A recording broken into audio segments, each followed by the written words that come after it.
Hi, Democrats. Today is Monday, October 18th, and it's time for the Chair's Daily Life. Happy Monday.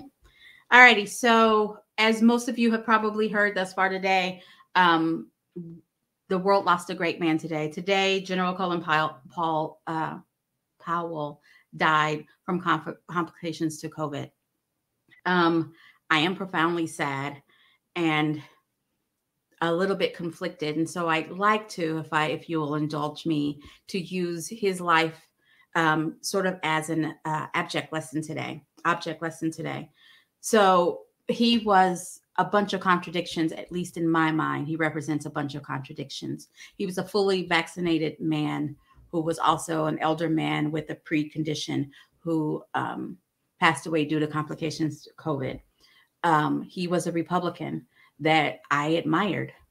He was a human that was flawed. You know, he was Joint Chief of Staff and Secretary of State. And in those positions, he was the first African-American to hold both those positions. In addition to that, he was a first-generation American. He never actually left the Republican Party until after the insurrection.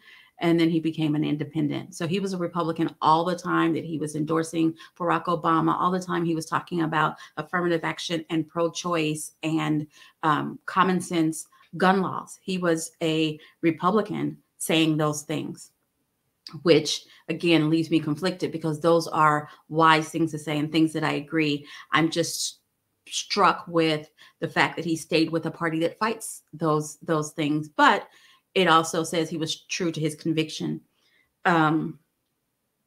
He provided the misinformation that led us into the Iraq War in 2003.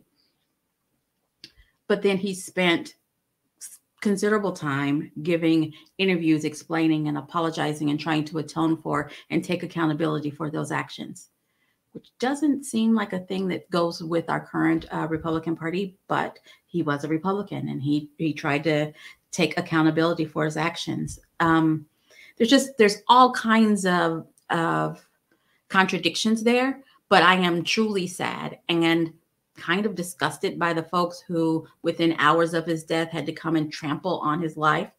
Give his family a minute before you just trample. He was a human being that had people who cared for him.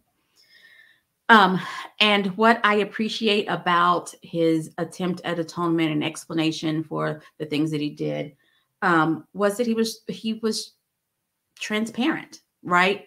When it came out that he was talking trash about Hillary in emails, he owned it. I appreciate his transparency, and I'd like to kind of shift and talk about transparency and talk about what's happening in the Oklahoma legislature. 4 weeks from today,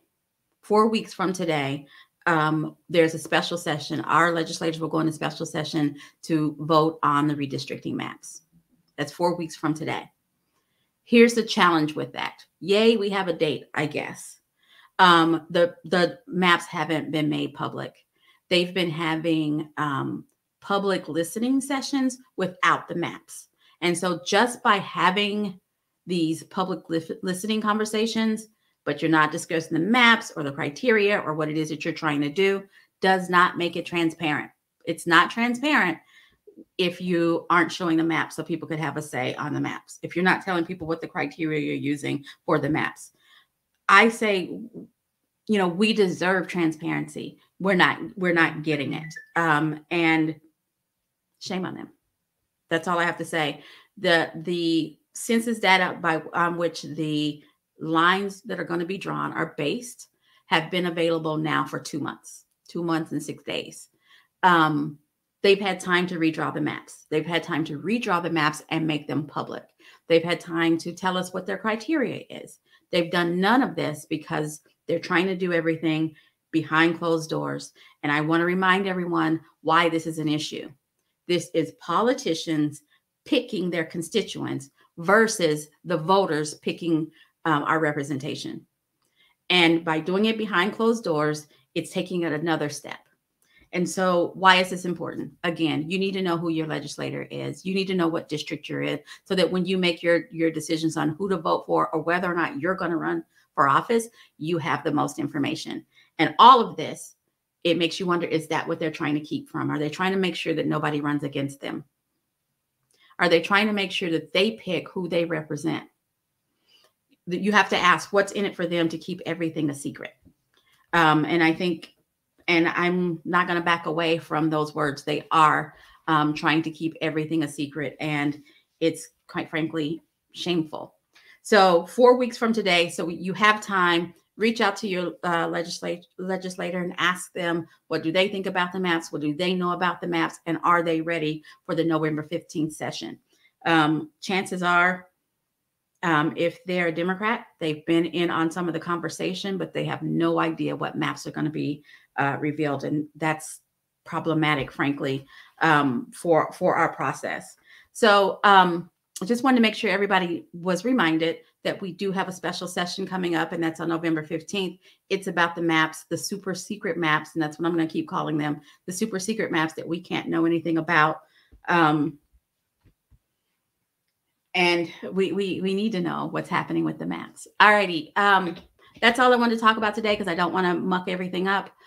Rest in power, General Colin Powell, and the rest of you. Have a great day. Thanks for joining me, and I'll be back here tomorrow at 4:15. Have a great one.